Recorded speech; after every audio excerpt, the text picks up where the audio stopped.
Assalamualaikum warahmatullahi wabarakatuh.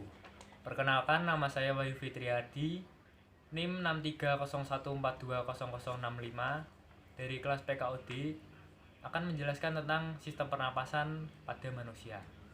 Sistem pernapasan pada manusia adalah sekumpulan organ yang terlibat dalam proses pertukaran gas oksigen dan karbon dioksida.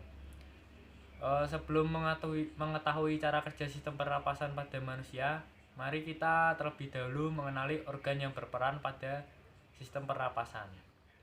Langsung saja, yang pertama ada rongga hidung. Rongga hidung memiliki selaput lendir dan rambut-rambut halus yang berfungsi untuk menjebak partikel debu atau kotoran pada udara yang masuk ke hidung, sehingga dapat dipastikan udara yang masuk ke paru-paru adalah udara yang bersih. Kemudian ada faring. Faring sendiri memiliki fungsi mencegah udara agar tidak masuk ke sistem pencernaan dan agar makanan serta minuman tidak masuk ke sistem pernapasan. Hal ini bisa terjadi karena adanya epiglotis atau katup di bagian ujung dari faring.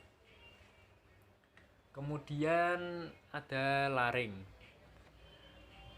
Laring adalah ruangan kecil sebelum trakea yang berisi pita suara.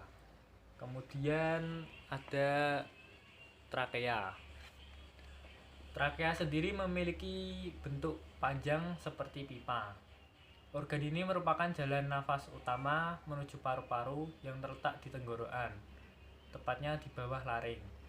Trakea sendiri menghubungkan antara laring dan bronkus. Kemudian ada bronkus.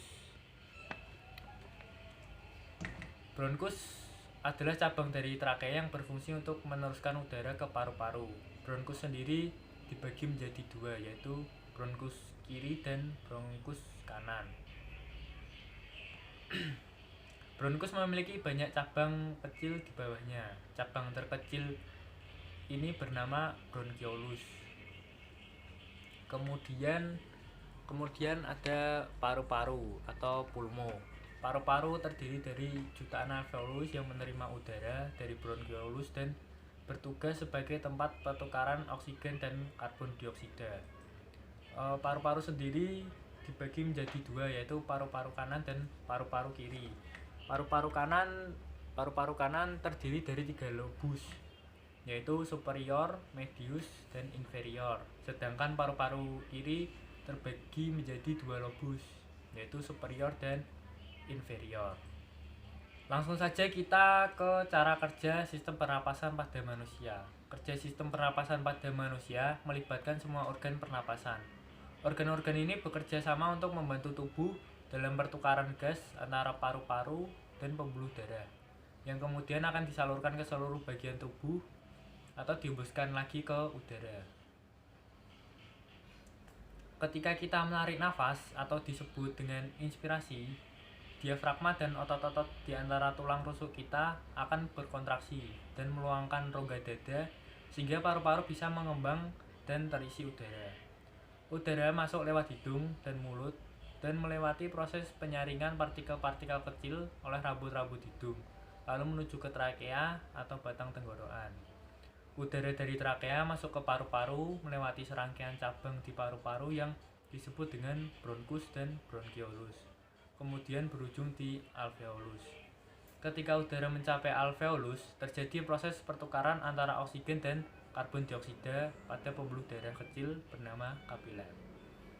Oksigen masuk ke dalam kapiler, kemudian menumpang sel darah merah menuju ke jantung untuk disebar ke seluruh tubuh.